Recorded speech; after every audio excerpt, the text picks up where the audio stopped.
Good morning, everyone.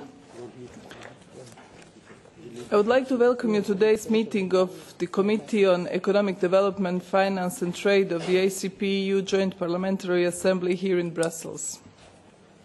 First of all, let me announce the language regime of our meeting. You may both speak and listen in the following languages: English, French and Spanish. In addition, we have passive interpretation in Portuguese, meaning that you can speak Portuguese too. We have a full agenda and therefore the meeting will keep as closely as possible to the allocated time slots. I am very happy to co-chair together with my ACP colleague Ruth Wangari Maniaki, I hope I pronounce it right, the chairmanship of this meeting. I will be replacing co-chair Laura Ferrara, who is unfortunately unable to participate and conveys her best wishes to a successful meeting.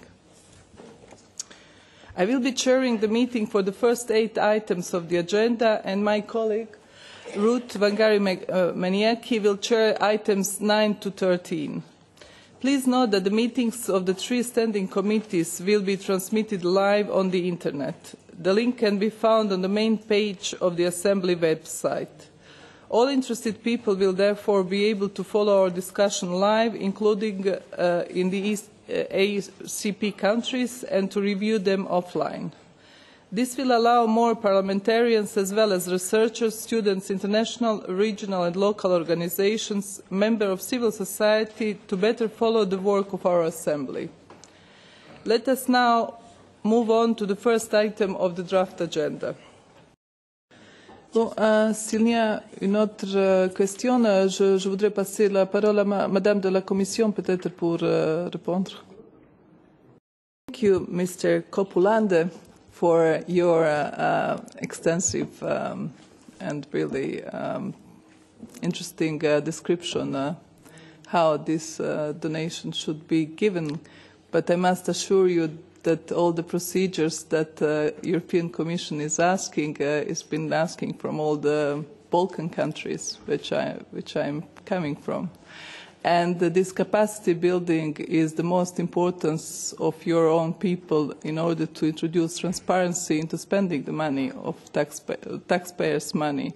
So all the procedures, all the transparency that is required by our citizens will only benefit the politics, building of the new and future generation of politicians who will know how to use well taxpayers' money, as well to help build the schools and build the infrastructure necessary to make out of your country the country that will really be prosperous and developed, that we all want. Thank you.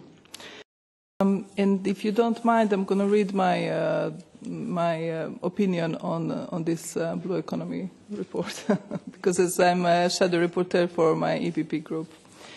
Right. Dear colleagues, first of all, I would like to thank our colleagues for the good draft report on the blue economy. Recognizing the fact that the oceans and seas are comprising over 70% of our planet, we realize the potential for economic growth, sustainable development and employment potential for the Africa, Caribbean and Pacific countries and its prosperity. As our co-rapporteurs have already noted in the draft report, oceans and seas present a vast source of food, energy and potential for tourism, which directly affects the well-being of a population.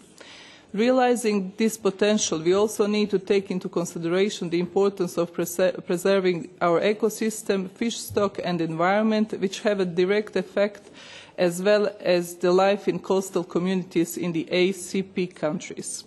I would like to raise a few points that could be improved throughout the amendment procedures. Ideas which are not bad, however, they could be further clarified.